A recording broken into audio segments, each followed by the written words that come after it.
पूजे भैया जी काफी एक रील वायरल हो रही है। कई लोगों ने उसके ऊपर बनाई हुई है कि जितना लोग, कुछ लोग ऐसे होते हैं जो धार्मिक होने का दिखावा तो करते हैं लेकिन अंदर से उतने ही छली और कपटी होते हैं। तो इस बात में कितनी सच्चाई है? उतनी हमने धार्मिकता के जो आचरण है वो अपने मन मुताबिक बना लिए। धर्म को हम जानना नहीं चाहते मूल रूप से। सबसे बड़ी बात यह है कि हमने एक, जैसे ही धर्म का नाम आता है और किसी महात्मा, संत, भक्त और किसी भी ऐसे आचरण वाले व्यक्ति का जो दिखावा करता है, जब हम उसकी इमेज पिक्चर बनाते हैं तो हम ये सोचते हैं उसके गले में बहुत सारी माला, लड़ियां, स्वर्ण आदि हैं जी, हाथों में कुछ सामग्री, साधन, हाथों में त्रिशूल, गदा, कुछ ऐसे, ये सब हमने बना लिया है। ठीक है, उसका स्वच्छ रहना, उसका तरीके से रहना, उसका तरीके से बोलना, लोगों के बीच ना रहना, लोगों से अलगाव करना, हमने महात्माओं की वो बना लिए कि उसकी प्रसिद्धि करना, नाम की प्रसिद्धि करना, और क्या कहते हैं कि पैसे से प्रमोशन करना, है ना। देखिए हमने पैसे से क्या प्रमोशन किया और उसको कैसे प्रमोशन बोलेंगे आप बताइए। आदमी आता है, ठीक है, हम जो जुड़ता है उसमें से आधा पैसा पुस्तक बनवाते हैं, आधे पैसे की शनि महाराज की जो स्तुति हमने लिखी है हम उसको बांटते हैं, वो लोग के आचरण में आती है और वो मुफ्त में बढ़ती है हमेशा। अब बताइए कौन सा प्रचार है, क्योंकि जो आदमी पहले आ चुका है हम उसी को दे रहे हैं, बाहर तो भेज नहीं रहे, ना बांट रहे हैं, ना जबरदस्ती किसी को दे रहे, जैसे बाबा जी रामपाल जी के चेले देते हैं, ना किसी को पढ़ाते हैं भाई तू ये पढ़, ये गंगा है, अमृत है। तो हमारे जो है वे ही अलग है, भाव ही अलग है। देखिए जो अपने मत का आग्रह करे उसका देवता छोटा, उसका भगवान छोटा। ठीक है, मनु भैया अपने मत का आग्रह कदापि नहीं करते हैं, तो मेरा ना तो देवता छोटा है और सारी दुनिया में सबसे छोटा होकर सबसे बड़ा कैसे हुआ, क्योंकि मनु भैया ने जो कर दिखाया वो आज तक दुनिया में किसी में दम नहीं कि कर दिखाया। एक दुनिया में सबसे बड़ा यज्ञ किया, आज तक किसी ने इतना बड़ा यज्ञ नहीं किया। पूरे भारतवर्ष में जितने बड़े बड़े यज्ञ होते हैं, जितने यज्ञ होते हैं, मनु भैया जी एक महीने में उतना यज्ञ करते हैं जितना पूरे भारतवर्ष में होता है एक महीने में अकेले ही। तो कब से कर रहे हैं इसको, करते हुए 10-15 साल, यानी कि पूरी दुनिया में, पूरे विश्व में सबसे बड़ा यज्ञ हमने किया है और लगातार कर रहे हैं, वर्षों से कर रहे हैं। ठीक है, एक अब धर्म की हम परिभाषा ये मान रहे हैं, क्या कहते हैं कि उस आदमी के सर पे मुकुट होगा, बढ़िया सी टोपी होगी, ठीक है, और उसके गले में वो डला होगा, पटका डला होगा, स्वर्ण आदि की मालाएं होंगी, बहुत सारे रुद्राक्ष होंगे। हमने ये मानो भैया के हाथ में ना अंगूठी, ना घड़ी, ना छल्ला, हम तो ग्रस्त है, ना पैर में कुछ, 4 वस्त्र पहने हुए हैं, 2 अंतर और 2 बाह्य, और वो सबको दिखाई देते हैं। वही चेहरा है रोजाना, वैसे सफेद बाल होते जाते हैं, बुढ़ापा आता जाता है, लेकिन बात सत्य की कहते हैं। आया, तो अब यहां सब जो है वो 2 मुख है। जैसे किसी कन्या ने, एक मेडिटेशन ग्रुप है विश्वास, यहां उनके यहां एक लड़का जाता था, वो बड़ा आध्यात्मिक होने का ढोंग करता था और बोलता था मैं समाधि में हूं, उसमें हूं। उस कन्या ने उससे विवाह कर लिया। जब उसके 2 बच्चे हो गए, उसने अपने माता पिता को अपनी पीठ दिखाई, अपना शरीर दिखाया, और पता चला उसको काट काट के खा रखा है और उसने उसको छोड़ दिया। ठीक है, क्योंकि उसका काम भाव ऐसा था कि जो घृणित था, ठीक है, जिसमें पत्नी के लिए प्रेम नहीं था, केवल वासना थी, और वो वासना भी अग्नि रूप में थी कि उसके सारे शरीर पे नील के निशान पड़े हुए हैं, काटने के दांत के निशान पड़े हुए हैं। ठीक है, तो आप बताइए फिर। और आचरण क्या था? आचरण गहन ध्यान, आचरण गहन साधना। तो पुत्री बताएं आप इसको कैसे कहेंगे? तो फिर जो आध्यात्मिक था वो सबसे ज्यादा सात्विक हुआ, सबसे ज्यादा वासना में हुआ, और क्या कहते हैं किसी स्त्री के शरीर के साथ ऐसे खेल करने वाला हुआ। वो तो उस लड़की ने इसलिए सहा कि उसके 2 बच्चे हैं। जैसे ही वो बच्चे थोड़े से समझदार हुए और वो ऐसे ही जैसे पहले लड़ता था, तब उससे सहा नहीं गया, उसने माता पिता के सामने हाथ जोड़े और वो उस घर में आ गई। तो कितने लोग हैं जो मेडिटेशन कर रहे हैं, ये कर रहे हैं, उनके आचरण नहीं सुधर रहे। आचरण इसलिए नहीं सुधर रहे क्योंकि उनके मन में भरा तो गंध है, और बहुत सारे तो जो उन्मादी हैं संसार में, दिखावा करते हैं, दारू चलाते हैं, बाल हिलाते हैं, उन्माद करते हैं, त्रिशूल रखते हैं, उनको हम धार्मिक मान रहे हैं। वे तो कभी से ही धार्मिक नहीं थे, वे तो थे ही शुरू से अधार्मिक।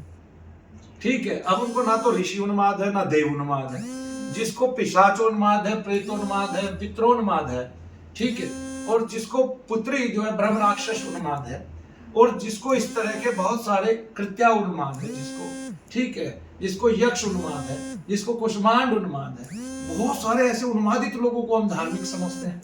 क्योंकि आज के समय में और पहले भी राक्षस वेश बदल के लोगों को मूर्ख बनाया करते थे। ठीक है, तो राक्षसाधिपति जो है वो चाहते हैं कि उनके राक्षसों का सदैव कल्याण हो और वो इस भूमि पर ऐसे ही रहे, विचरण करें। वो भी नमस्कार करने योग्य हैं, क्योंकि उनको हम निरति बोलते हैं। क्या बोलते हैं? निरति एक देवता है जो मानव के कंधों पर बैठते हैं और वो राक्षसों के अधिपति है। और मानव को जितने रोग, जितने कष्ट, जितने दुख, जितने भार होते हैं, देखिए पुत्री, हम कहते हैं, कहावत कहते हैं भाई नियति से ऐसा हो गया। हम उन्हीं के लिए कहते हैं जिनका सब कुछ बिगड़ता है। भाई घर गिर गया, नियति से हो गया। बॉम्ब पड़ गया, भाई नियति से ऐसे हो गया। ठीक है, ऐसी नियति थी। कोई मर गया अचानक, भाई नियति से हो गया। लेकिन हमने कभी ये नहीं देखा हम नियति लगाते क्यों हैं? क्योंकि ये वेदों का एक देवता है नियति, और वो राक्षसों का अधिपति है, वो कष्टों का अधिपति है, रोगों का अधिपति है। वो मानव के कंधे पर बैठा है। देखिए पूरे ब्रह्मांड में दो देवता ऐसे हैं जिनका जो आसन है वो प्रेत पर लगता है, एक भैरव और एक बगलामुखी, है ना। एक भैरव देवता है, भैरव भगवान, और दूसरी बगलामुखी माता है। इसी तरह नियति देवता मानव के कंधों पर बैठता है। ठीक है, यमराज उसका समीपस्थ है, यमराज उसका मित्र है, क्योंकि वे दोनों ही कष्ट देते हैं। आगे जी, इसमें रुद्र से कष्ट भी होता है, रुद्र इनके सबके कष्टों को निकालता भी है। ठीक है, रुद्र से कष्ट क्यों होता है कि भगवान शिव के साथ सारे भूत प्रेत रहते हैं। हम रुद्र के रूप में भगवान शिव को जानते हैं, है ना, और रुद्र अवतार के रूप में हम भगवान हनुमान जी महाराज को जानते हैं। ठीक है, तो रुद्र के रूप में जब हम भगवान शिव को जानते हैं तो वो कष्ट देने वाले भी हैं, उनके साथ जो भूत प्रेत कुष्मांड उसमें सभी थे, गंधर्व भी थे, यक्ष भी थे, उनकी बारात में भी ये सब जाते हैं, यातुदान, गंधर्व, कुष्मांड, ठीक है, ये सब जाते हैं। कृत्याएं, अलग अलग तरह की चंडालनियां, डाकनियां, शाकनियां सब चलती हैं उनके साथ, उनके विवाह में जाती हैं, सब नाचते हुए जाते हैं, अलग अलग रूप बना के, अलग अलग सब करके। तो उनसे कष्ट भी आ रहे हैं, कष्ट जा भी रहे हैं, तो वो निकालने वाले भी हैं, उनके नाम से वो चले भी जाते हैं, क्योंकि वो दोनों के हैं, हमारे भी हैं, उनके भी।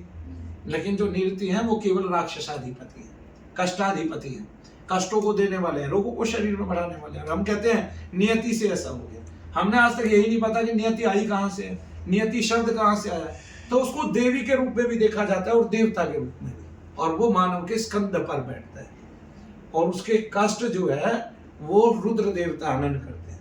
इसलिए अथर्ववेद में जो, या चरक संहिता में, अथर्ववेद में भी और चरक संहिता में भी रुद्र की पूजा बताई गई है, अगर उसको प्रेतोन्माद, पितरोन्माद, राक्षसोन्माद है तो इस प्रकार के। तो जिनको उन्माद आ रहा है, ठीक है, उनको भी अगर हम क्या कहते हैं आध्यात्मिक मान रहे हैं तो ये हमारी मूर्खता है। कोई खेल रहा है, उछल रहा है, क्योंकि देवताओं का उन्माद जो है वो सरल होता है, आसान होता है, उसमें कोई कष्ट नहीं होता, ना कोई कष्ट धारण करना पड़ता है। देखिए आप ऐसे बैठे हैं जाके आसन पे, बागेश्वर वाले महाराज, और तुरंत जो है बताना आरंभ कर देते हैं। ये कैसा उन्माद है? ये जो है ये सबसे सुखद उन्माद है। उन्माद बहुत प्रकार के होते हैं, एक विषाद को भी उन्माद बोलते हैं। बाल जो सुलभ चेष्टाएं हैं उनको भी उन्माद बोलते हैं। जैसे कोई बालक, आपका ही पुत्र, जैसे रात्रि में और वो अनार मांगने लग जाए आपसे, ये उसको उन्माद आ गया। अब जब तक अनार नहीं मिलेगा उसकी जो भाव भंगिमा है वो शांत नहीं होगी। लास्टली आपको एक थप्पड़ मार के सुला देना होता है, या फिर बता के कि बेटा सवेरे जाएंगे, सवेरे लेके आएंगे, ऐसे सुला देना होता है। तो उन्माद बहुत प्रकार का होता है।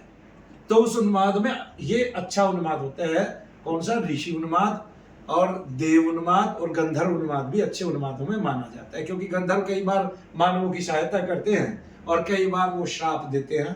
तो उससे जो है दोनों अच्छा और बुरा उत्पन्न होते हैं। गंधर्व से, यक्ष से बुराई उत्पन्न होता है, ठीक है, ब्रह्म पिशाच से बुराई होता है, ठीक है, कृत्या से बुराई होता है, कष्टकारी होती है, लेकिन कई बार कृत्या उनको लाभकारी हो जाती है जो उसका पूजन करते हैं। तो बहुत सारे लोग पूजन करते हैं तो वे क्या करते हैं, उनको दारू चढ़ाते हैं, मांस चढ़ाते हैं। ऐसे सभी जो अव्यय पदार्थ है, द्रव्य पदार्थ है, जिनसे सुगंधि की जगह दुर्गंधी आती है।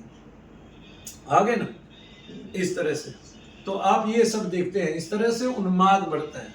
तो आपका क्वेश्चन क्या है?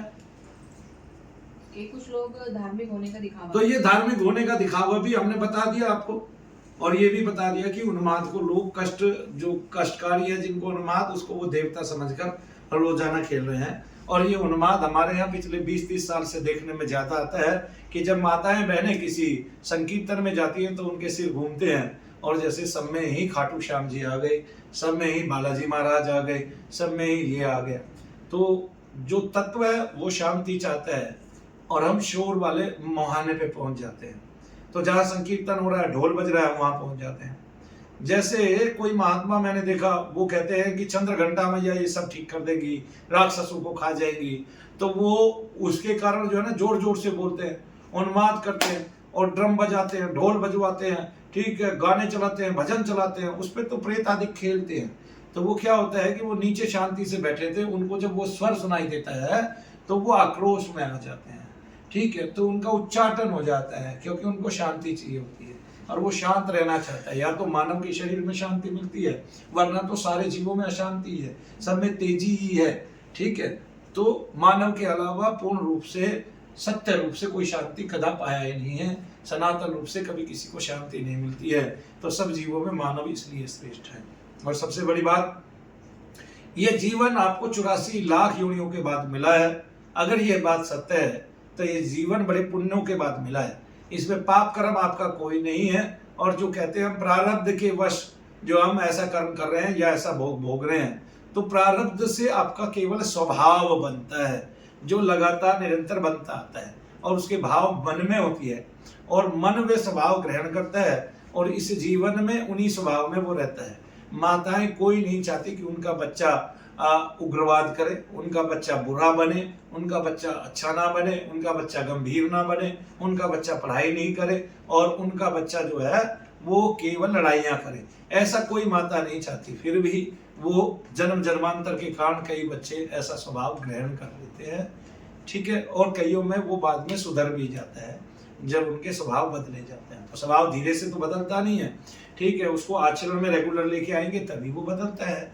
जैसे मेरा स्वभाव, मेरा चित्त चंचल हुआ करता था, लेकिन अब 20 साल से एक ही काम कर रहा हूँ, तो उसकी चित्त की चंचलता कहाँ चली गई समझ में नहीं आ रहा है। तब मंत्र ने मन का त्राण किया, उसको शांति मिली, और वो शांति ईश्वरीय ऊर्जा में परिवर्तित हुई, और वो ऊर्जा आज दुनिया भर के चमत्कार दिखा रही है। आप अपने रोगों का नाश करते हैं, शनिधाम में कदम रखते ही। जय श्री